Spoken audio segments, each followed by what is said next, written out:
આજે આપણે ઢોકળીનું શાક બનાવીશું। સૌપ્રથમ એક તપેલીની અંદર પાણી લઈને એને આપણે ગેસ ઉપર મૂકવાનું છે। એની અંદર આપણે જોઈ શકીએ છીએ એમ મરચું, હળદર અને મીઠું નાખીને એને થોડીક વાર રહેવા દેવાનું છે। ત્યારબાદ આપણે ચણાનો લોટ ચાળી લેવાનો છે। એ જે ચણાનો લોટ છે એની અંદર આપણે જે તપેલી છે એની અંદર આપણે મિક્સ કરવાનો છે, હલાવતા જવાનું છે, જેથી એની પોકળી ન થાય અને પ્રોપર મિક્સ થઈ જાય।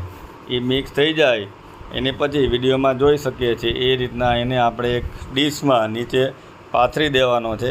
ગરમ ગરમ જ પાથરવાનો છે, દાજી ન જઈએ, એનું ખાસ ધ્યાન રાખવાનું। એ થઈ જાય ત્યારબાદ આપણે એક વાટકામાં જે દહીં લેવાનું છે, એ જે દહીં છે એને ઝેણીથી ઝેરી લેવાનું છે, એટલે એમાં ફોદા ના રહે અને થોડુંક પાણી નાખીને પતલું કરવાનું છે।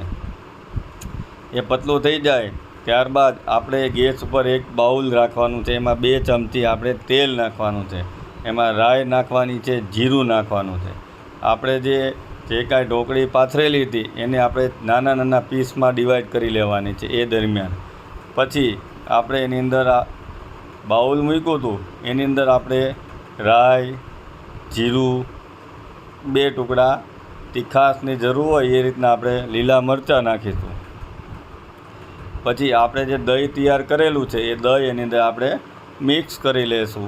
પછી એની અંદર જરૂરિયાત પ્રમાણેના મસાલા, એટલે કે આપણે નાખવું છું મરચું નાખીશું, પછી નાખીશું હળદર, પછી ધાણા જીરું નાખીશું અને થોડુંક આપણે છેલ્લે મીઠું નાખીશું। એ બધું થઈ જાય પ્રોપર આપણે હલાવશું, મિક્સ કરી લઈશું, થોડુંક ગરમ કરીશું। પછી આપણે જે ઢોકળી બનાવેલી છે એ ઢોકળી આપણે એની અંદર ઉમેરવાની છે। એ ઉમેરી દઈએ અને પછી એને આપણે થોડીક વાર ગરમ કરવાની છે, થોડીક વાર તપવા દેવાની છે। તપી જાય એટલે આપણું બની જશે ઢોકળીનું શાક।